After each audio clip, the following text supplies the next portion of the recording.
কেউ যদি প্রত্যেক দিন 100 বার পড়তে পারে, কি পড়তে পারে বলেন তো আমার সাথে? লা ইলাহা ইল্লাল্লাহ ওয়াহদাহু লা শারীকা লাহ লাহুল মুলকু ওয়া লাহুল হামদু ওয়া হুয়া আলা কুল্লি শাইইন কাদির।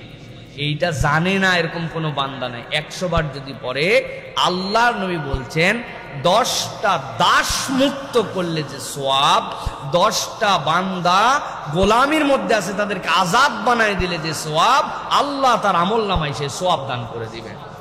আরেকটা হাদিসের মধ্যে আসছে, কেউ যদি 10 বার পড়ে, 10 বার লা ইলাহা ইল্লাল্লাহ ওয়াহদাহু লা শারীকা লাহ লাহুল মুলকু ওয়া লাহুল হামদু ওয়া হুয়া আলা কুল্লি শাইইন কাদির, বনি ইসমাইলের চাচা নবী করিম সাল্লাল্লাহু আলাইহি ওয়াসাল্লামের বংশের 40টা গোলামকে আজাদ করে দিলে যে সওয়াব হয়, আল্লাহ তার আমলনামায় সওয়াব দান করে।